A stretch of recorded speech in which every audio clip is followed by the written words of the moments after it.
Synchronicity is a concept, first introduced by analytical psychologist Carl Jung, which holds that events are meaningful coincidences if they occur with no causal relationship yet seem to be meaningfully related. During his career, Jung furnished several different definitions of it: law of attraction and manifestation, meaningful coincidences.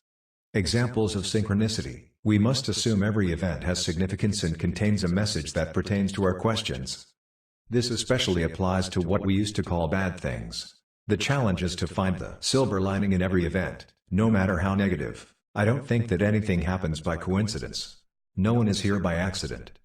Everyone who crosses our path has a message for us. Otherwise they would have taken another path, or left earlier or later. The fact that these people are here means that they are here for some reason.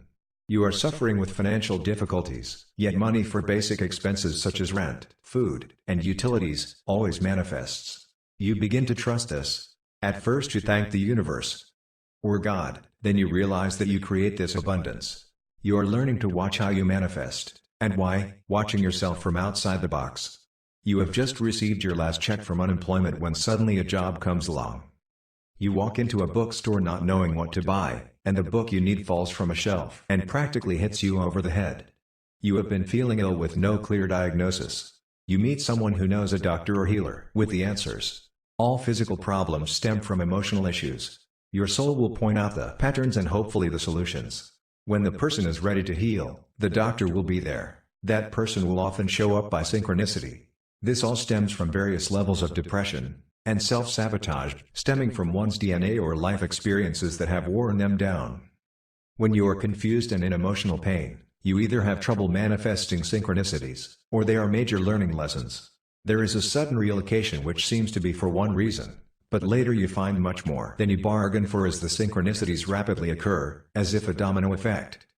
For example, you relocate for a new job, then, as if by synchronicity, someone special comes into your life. You and that person have attracted each other for experience, as all life is nothing more than that. In another case, the energies of the area hold something transformational for you, which is perhaps the reason your soul created the move in the first place. You finally end a bad relationship and immediately another partner comes into your life as if by synchronicity. You drive to a place where parking is next to impossible and someone pulls out of a parking spot or it is waiting for you. You meet someone who interests you and touches your soul. Through synchronicity, that person seems to come into your life over and over again. You begin to feel a destiny with that person. You begin to think with your heart instead of your head. You connect with that person. In some cases the karma between the two people is positive, but in many cases you have attracted that person into your life for a learning lesson whether you are aware of it or not. You feel depressed and can't find focus in your life. The next person you talk to says something that brings needed guidance.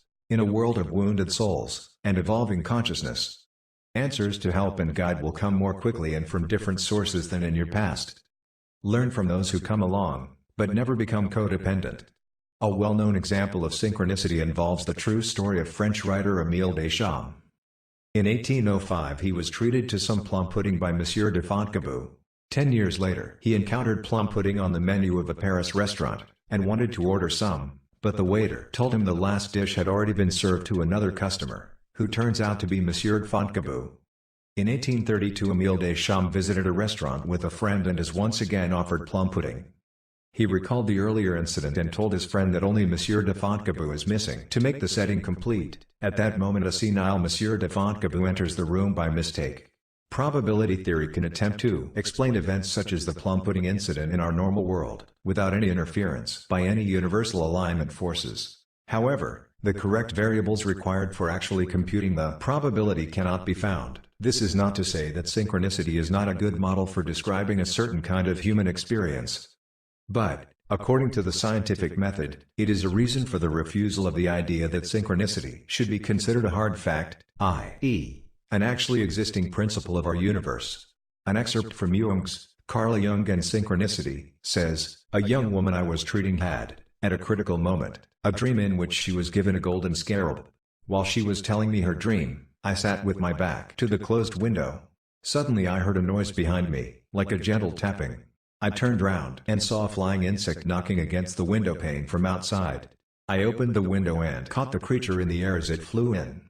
It was the nearest analogy to the golden scarab that one finds in our latitudes, a scarabeid beetle, which, contrary to its usual habits, had evidently felt an urge to get into a dark room at this particular moment. I must admit that nothing like it ever happened to me before or since, and that the dream of the patient has remained unique in my experience. The scarab represented self-generation, resurrection, and renewal.